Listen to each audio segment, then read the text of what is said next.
How's it going, everyone?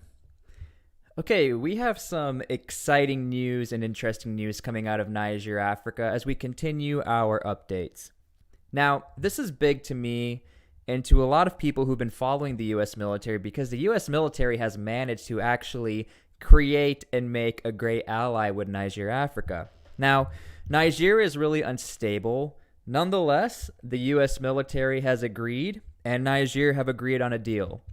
The US military is allowed to continue their missions and operations to fight the bad guys only if it affects the US military. So let's sort of get into this and let's see what the DoD is saying, because I think it's an interesting outlook into the conflict and how the US military is operating. Now, one thing I also find interesting is that we're getting updates sort of like a week or two later from the Pentagon. So what the Pentagon is saying now, we can only assume that they're actually 2 weeks ahead of schedule when it comes to potentially fighting bad guys and doing on-the-ground operations. So here's what the Pentagon is actually saying. Thanks, Tara, for the question. So, to clarify, the United States has not restarted counterterrorism operations or any security force assistance training with Niger. We can confirm that the U.S. forces in Niger commenced ISR flight ops to monitor. Hey, thank you for the P50. I'm not sure exactly what that dollar amount is in donations. I think 88 cents is what YouTube is telling me. So thank you so much for that donation. For threats and for force protection. We have secured these approvals with the appropriate authorities, and the U.S., I will say, always reserves the right to conduct operations to protect our forces and personnel if required. But beyond that, I just won't be able to provide any additional information. Okay, so that part is important. They went through the proper resources and authorities, and the United States has the right to defend themselves within Niger. Again, remember, understand that the United States is in another country, so they technically don't have any rights beyond what Niger says they can or can't do. Now, here's what's interesting. The United States, it was confirmed by the Pentagon, they left the capital, and this sort of all ties together as to how the U.S. military is operating. Let me make myself smaller. U.S. forces based in Niger are shifting from Airport 101 near the capital to Airport 202 in Agadez. There is no threat to American troops and no threat of violence on the ground. Now, here's why this to me is interesting and also very telling to the U.S. strategy and how they're still able to be on the attack yet on the defense. And I apologize if I have a bit of lag. Yeah, we're doing this live, so check this out. Okay, Niamey is down here. Make sure you guys can see that. This is the capital region. This is where the French troops are hanging out. And the United States moved their assets to Agadez, towards the center of the country. Now, understand this. The United States, when I'm about to show you this chart, they don't want to put themselves in a situation where they're always going to constantly be under threat, not only from militant groups, but just collateral damage, dealing with the French, dealing with ECOWAS. By positioning yourself in the center over here in Agadez, they get away from a lot of threats coming out of Mali. Check this map out. Make sure you guys can see this. This map right here showcases where a lot of attacks tend to happen, or the epicenters of attacks in the region of the Sahel. The Sahel is, spreads across Africa, but these are where most of your attacks happen. Now, Niamey is in a massive epicenter. Mali, massive epicenter. Especially right now, if you go and follow and see exactly what's happening in Mali, you have a direct correlation of more and more attacks happening, especially in the southern regions and up here in the northern regions. Understand that now that the French are gone and the UN is leaving, that really only leaves the United States to fend for themselves over in Niamey, performing their operations on these border operations, especially with drone strikes, drone reconnaissance, and special forces boots on the ground. So by moving your assets more towards the center of Niger, based off charts like this, you could assume pretty accurately that we are just trying to stay away from the fight, especially if we can only be on the defensive. Otherwise, the United States will be breaking protocol and be breaking whatever treaty they have with Niger by picking and looking for a fight.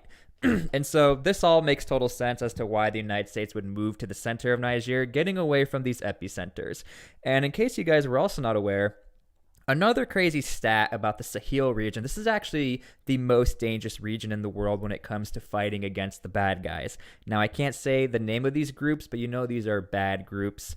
Yeah, YouTube is pretty annoying about that. So the United States needs to be there. And by being in Niger, you're smack dab in the middle of this entire epicenter. You can fight over in Chad, Cameroon, Nigeria, and Mali. But however, U.S. military in Mali right now, not totally cooperating.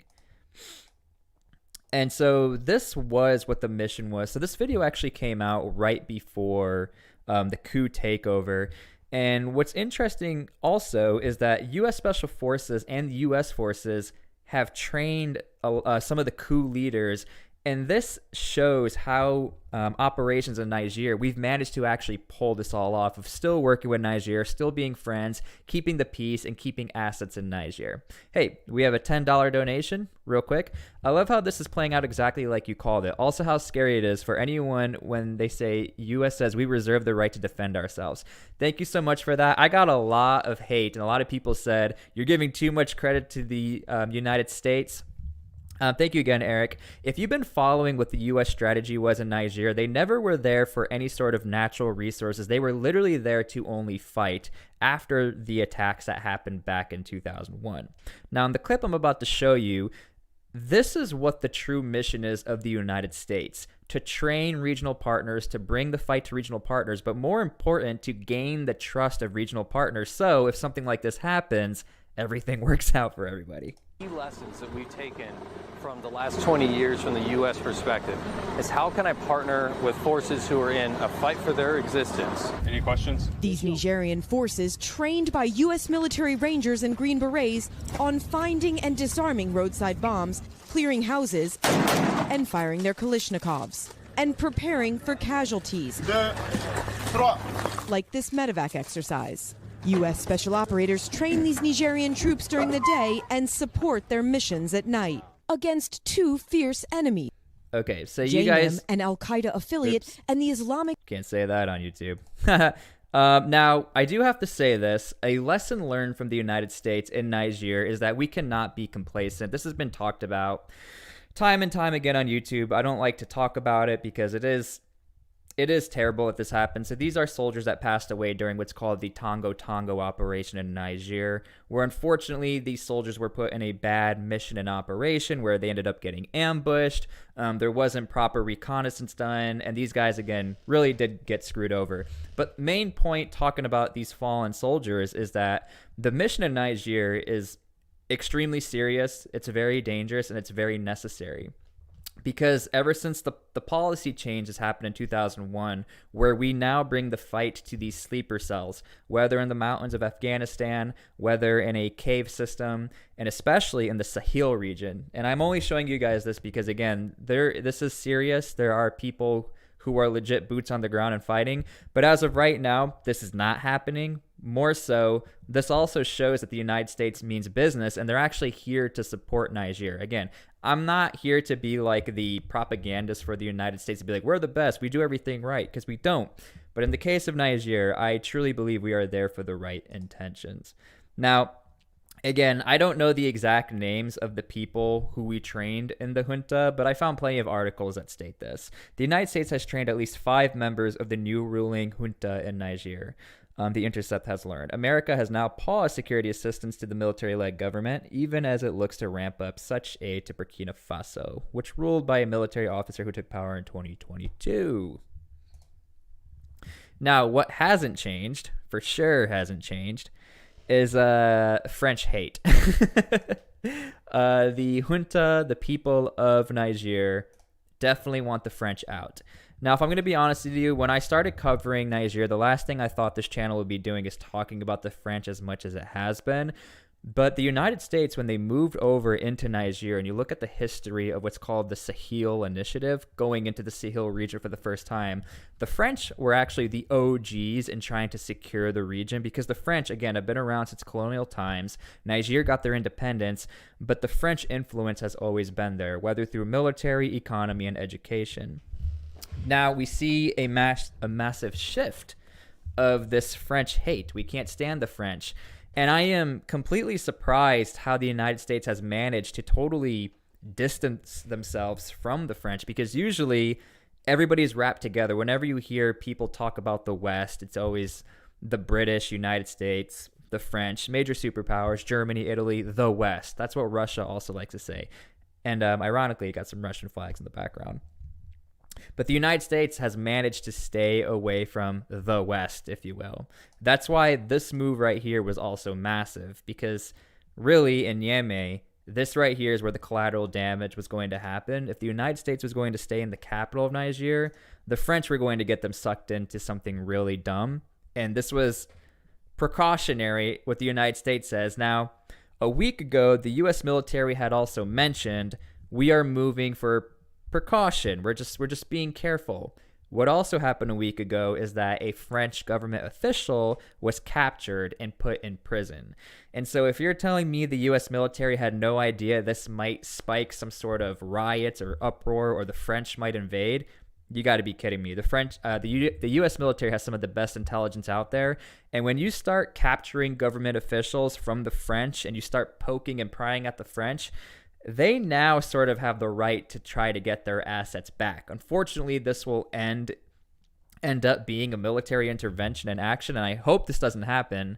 I'm not going to toot my own horn because I try not to be that guy, but I've been right about 99.9% of all of this, and the next step right now for Niger is military intervention. And again, that's also why I believe the U.S. military moved to the center of Niger to get the heck away from everything, because initially, what ECOWAS needs and wants is Niamey. Niamey is where they need to be. So if everyone's going to Niamey, the capital, the United States needs to get out of Niamey. Just get the hell out of there. Stay in the center. Now, one thing I don't know is that's going to happen. We do have U.S. assets in Niamey. We have U.S. Marines guarding an embassy. And they've sort of been the silent heroes through all of this. I don't know exactly what's going on with them. I can't find a single source. If I really dig deep and maybe try to hit up some of my Marine friends, I could figure it out, but I'm not going to do that. But yeah, this video is all about the U.S. military striking up a peace deal, staying out of everything, and they are sort of continuing the fight. Again, for the defense, if the U.S. military feels like they are in a bad position or they feel like they need to defend themselves, Niger has given them the okay to fight back. But again, when you correlate this map, Agadez is more towards the center of Niger. They're away from the epicenters of where anything bad is happening. Sorry, I'm too big here. U.S. military is over here. Bad guys are down here. Get away from the bad guys. Okay, so I hope I made this easy for everyone to understand and you guys sort of know what's going on. This is a very niche type topic, and I love covering Niger, Africa, because this is where the action is happening. Not in Syria, not in the Middle East. The Sahel is where the real fight is happening. No one's really known about this for the last 20 years, but this is truly where the fight is happening. And the U.S. military, again, has really managed to just lay under the radar and do their thing. So yeah, hope you guys enjoyed this video. As always, if you're watching this live, if you want to do me the biggest favor ever, please comment on the posted video. You already know I always ask that because it helps out a lot. So please comment on the posted video so I can read your comments. It's hard for me to read it live because YouTube stinks with this. But yeah, I'm going to post this. I love all you guys. I hope you guys all learned something. And we'll see you later. Bye.